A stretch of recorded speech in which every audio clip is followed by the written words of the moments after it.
My name's John, and I'm a person in long-term recovery from addiction and also a returning citizen. So what that means to me is that I haven't had to use heroin for over 14 years, nor have I returned to prison. So successful returning citizen. I love that. Well, thank you so much, John, for joining us today. We are truly grateful that you took the time out of your day to come here. So we'll start just from the beginning. Can you tell us about your childhood briefly, what it was like, if you experienced any trauma, that kind of thing?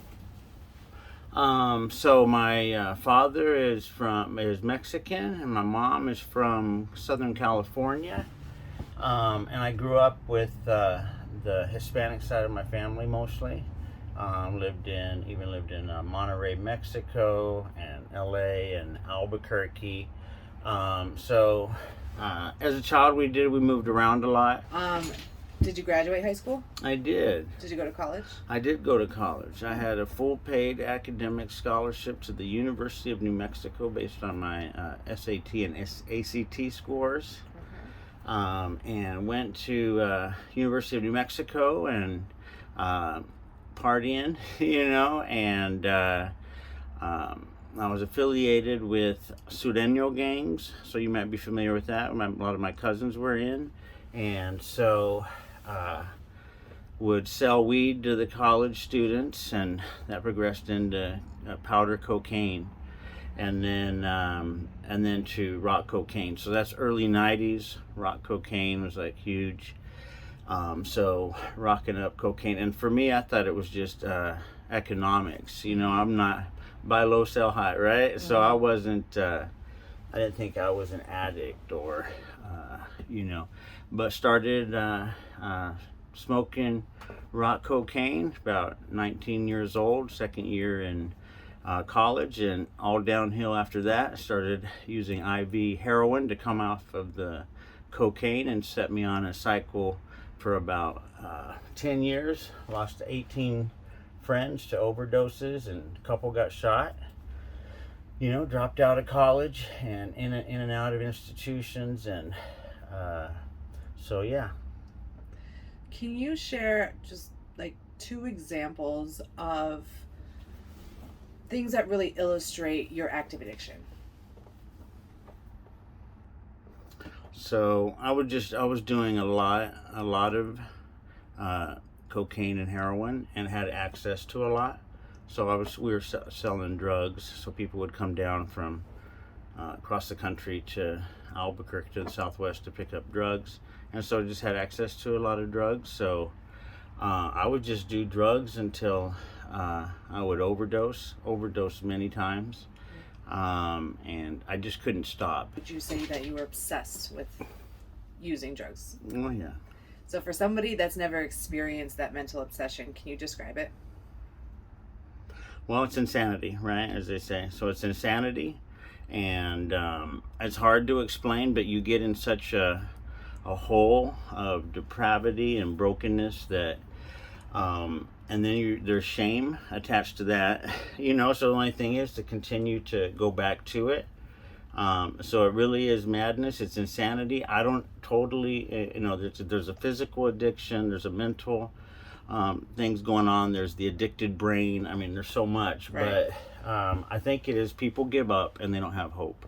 So for me, I didn't think my life would ever change. I thought I would be an addict or die in prison the rest of my life. Like my friends, like my uncles that are in prison. I thought that was my lot in life. So right. I gave up. Right. So try to think back to 2 weeks before you got sober. Can you describe your life those last 2 weeks before you made that change?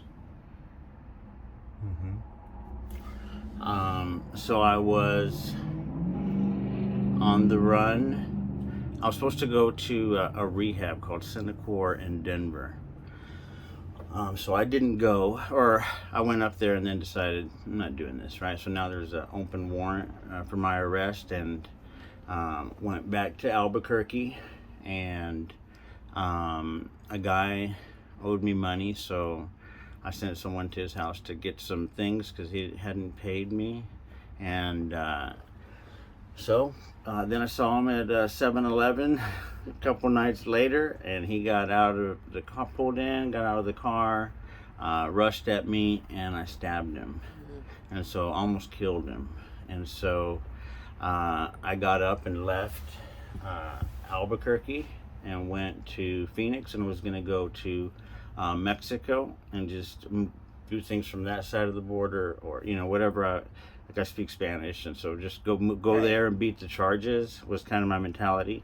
But I was having to stop and shoot heroin every 2 to 3 hours, Wow. and so it's like, you can't be riding dirty and stay on the run, right? Right. So Right. I was stopped at a rehab in Phoenix called Victory Outreach out of LA. It was like a faith-based rehab, but I didn't go in there to have a coming to Jesus moment or a spiritual awakening or none of that. I went in there to get off of drugs so I could stay on the run for this Wow. attempted murder charge. But I went in there, saw people that came from my background and had done time in prison, and after the first week of kicking drugs, I stayed and continued to stay, and I had a spiritual awakening, had an awareness that that my life did have purpose and meaning, and graduated the program, and then went to start recovery homes and churches in LA, and then Manila, the Philippines. So Wow. leading up to it, my life had got completely out of control, Yeah, sounds like it. So when is your sobriety date? So that would be, that was November 1998. Yes, that's a good amount of sobriety for sure. So Amber, to be honest with you, I did have a bad relapse, you know what I mean, in 2003 for a few years. Okay. I went back to prison. Okay. But yeah, that is my initial clean date, and that was about in 2006. I got clean again in prison. Okay. So in 2003 you relapsed, and then you were out there for about 3 years, and then you went back to prison. Okay. And so you've been sober since 2006. Okay. Which is still a long time. So what do you do to maintain your sobriety to this day? Which is what, 15 years later? Yeah. So for me, what's been instrumental has been my faith or spirituality, and higher education, and giving back. So over 2 decades ago, my life was impacted through recovery housing, and a new community, and so we do that. And I was doing it, and then went back to prison, relapsed, and all that. And then went to Springfield, Missouri to go to college, and met my wife, who was also in recovery there, and we just stayed. So higher education has been huge in my life. Opened up to see the world is bigger than what I thought it was, and so I'm a big advocate of education. Absolutely. I'm on the Justice reform team with Prison Fellowship, so we were advocating for the Pell Grant to be put back in for incarcerated persons, and they did. So we were at DC fighting with that for a while. So a couple of years ago, the Pell Grant is now available to prisoners once again. That's amazing. Yeah, it's huge. And so the mentality is, well, why are we going to spend money on educating prisoners, and so so they don't go back, though. So they don't go back. So the recidivism rate, for an associate's degree drops to about, right now the recidivism rate in the United States is about 87%, right? So basically 8 out of 10 people that are released from prison today will be back in prison on new charges within 3 to 6 years, hence the revolving door. Right. And so, but if you get an associate's degree, it drops to like 40%. Bachelor's degree, it drops to like 60% people stay out, won't go back. And then if you have a master's degree, it becomes so low that it's basically zero chances that you'll return to prison. So just to make sure, I got 2 master's degrees. Sounds like a solid plan. Right. That's awesome. And then, though, to continue to answer that question, is that, and then also giving back, right? And so we have recovery homes, several different models, and we have beds for about 70, 80 people right now. Wow. And I actually pastor a church called Freedom City Church in the heart of Zone 1 in Springfield, Missouri. So half of the congregants are ex-convicts, and the other half are like highly educated that just love what we're doing. And so I come from 2 worlds: academic and incarceration, addiction, right? And so so you're kind of melding them together. I am. That's very cool. Yeah. And so it's awesome because that's the new community is key, right? And prison, people are in prison. So 20% of people are in prison for selling drugs, but that number jumps up to 80% if you count people who did a crime to get drugs or committed a crime on drugs and alcohol. So the mass incarceration, which is a social justice issue in the United States, the mass incarceration rate is basically an addiction problem. Right, addiction is directly related to mass incarceration, to poverty, right? So we work with the city. I'm working with the city on community development and providing housing for formerly incarcerated persons, who have SUD, which is most of them. So. Right. So your recovery homes, do they offer like some sort of way to get back into school? They do. They actually do. So we have an agreement with local universities and work with them to get them into school. And so so we've had one guy that's actually, I think you're interviewing him tomorrow, right? He's came with me. He's the intake coordinator for Straight Street. Oh, okay. And but so he came from prison. I was doing prison ministry, and he from there he came to the recovery home, got married, just graduated last semester with his bachelor's degree, raising his own kid. He's 16 years old, just complete restoration, So I'm a big advocate of it, and I go back into the prisons and talk about, they invite me like to the GED graduations and just to speak about getting educated.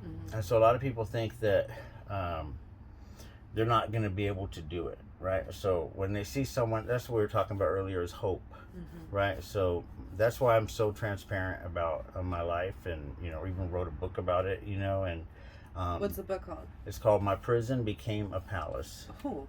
Yeah. So I'll have to check that out. All right. So what about your relationships today? So I have great relationships today. So my wife Hannah and daughter Brooklyn, who's the joy of my life, and Phoenix, 2-year-old Phoenix. And I meet with politicians in the city and city planning meetings, and the people at our church and in our recovery homes. So I have great relationships today, and before it was just isolated, completely isolated.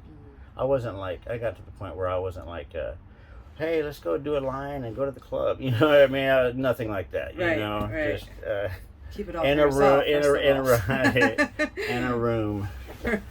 Yeah, and that's where we get, and I feel like a lot of us get there before we get sober. It's just it's not fun anymore. Right. The party's over, and Right. then it's just an addiction that you have to struggle with, and you have to deal with every single day. Exactly. And that's exhausting. It really is.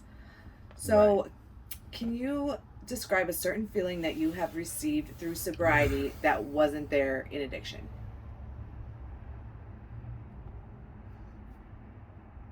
I would say peace. Yeah. Absolutely. Yeah, because the other side is complete chaos. So I agree with that. And I was on the run. I was on the run, or a fugitive, and we were. I was affiliated with the a major Mexican cartel, and so there was always it always felt like there was going to be retaliation, or, I mean, people will kill you for a dime bag. You know what I mean? Sure. Much less for more than that. Right. For sure. That would be super chaotic, I'm sure. And yeah. So I always thought the police or other people, or just straight up paranoia. No peace in my life. Right. So. Right. What have you learned from your addiction?